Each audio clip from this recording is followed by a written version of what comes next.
जय हिंद। आपका स्वागत है एलके स्टडी में। आज हम लोग देखने वाले हैं कक्षा 10 का विज्ञान। तो चलिए साथियों, आज के क्लास का हम शुभारंभ करते हैं। चलिए देखिए क्या चीज है। देखिए साथियों क्या चीज कर रहा है। कक्षा 10 भौत की प्रकाश का परावर्तन डे 17 है, यानी 17वां दिन है आज। और प्रश्न बन रहा है गोलीय विपणन किसे कहते हैं। क्या बोले मित्रों, गोलीय विपणन किसे कहते हैं। तो इसका हम उत्तर लिख चुके हैं, आपको हम अच्छी तरह से समझाते हैं, एक एक बात आपको समझ आएगा। देखिए क्या कर रहा है।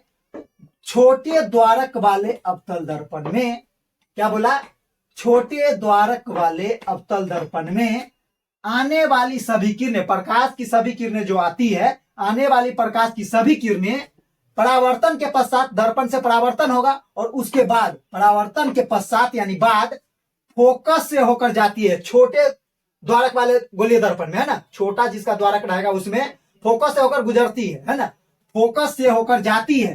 परंतु बड़े द्वारक वाले अवतल दर्पण में मुख्य अक्ष के समानांतर, क्या बोला, परंतु बड़े द्वारक वाले अवतल दर्पण में मुख्य अक्ष के समानांतर आने वाली सभी किरणें दर्पण से परावर्तन के बाद, दर्पण है तो दर्पण से परावर्तन होगा, दर्पण से परावर्तन के पश्चात यानी बाद अपने आधार की ओर मुड़ जाती है। क्या करती है, अपने आधार की ओर मुड़कर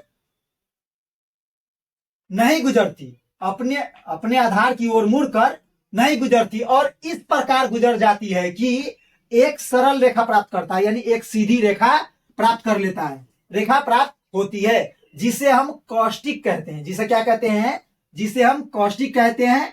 और फोकसन की इस दोष को, जो फोकस से नहीं गुजरा वही दोष को, और फोकसन की इस दोष को हम गोलीय विपणन कहते हैं। रसगुल्लो, क्या बोले, गोलीय विपणन कहते हैं। जो मुख्य फोकस से नहीं गुजरेगा तो हम इसे क्या कहते हैं, गोलीय विपणन कहते हैं। समझ गए बात। छोटे द्वारक में तो मुख्य अक्ष के समानांतर फोकस से गुजरता है, परंतु बड़े द्वारक वाले अवतल दर्पण में फोकस से नहीं गुजरता और इस प्रकार गुजर जाता है, एक सरल रेखा का निर्माण कर देता है।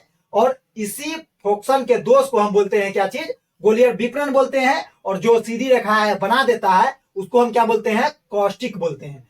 नेक्स्ट प्रश्न है साथियों कि अवतल दर्पण की सहायता से कागज के टुकड़े को कैसे जलाया जाता है। प्रश्न क्या बना साथियों, अवतल दर्पण की सहायता से कागज के टुकड़े को कैसे जलाया जाता है। तो मित्रों इसका उत्तर होगा, क्योंकि अवतल दर्पण में मुख्य अक्ष के समानांतर, यानी कोई अवतल दर्पण है और उसमें मुख्य अक्ष के समानांतर प्रकाश की किरणें आ रही है।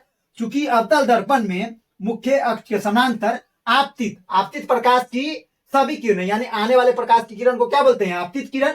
आपतित प्रकाश की सभी किरणें दर्पण से परावर्तन के पश्चात यानी बाद अपने आधार की ओर मुड़कर, यानी अपने आधार की ओर मुड़ जाती है, मुड़कर मुख्य अक्ष के एक ही बिंदु, मुख्य अक्ष के एक ही बिंदु क्या होता है, फोकस से गुजरती है।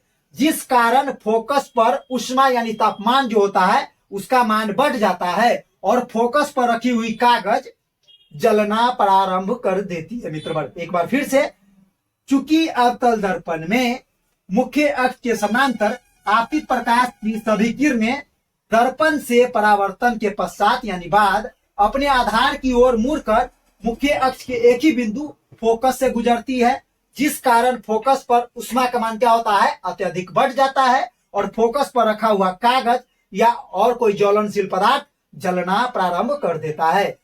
उम्मीद है साथियों कि आपको समझ आया होगा। अब हम आपसे मिलेंगे अगले क्लास में। जब तक के लिए धन्यवाद।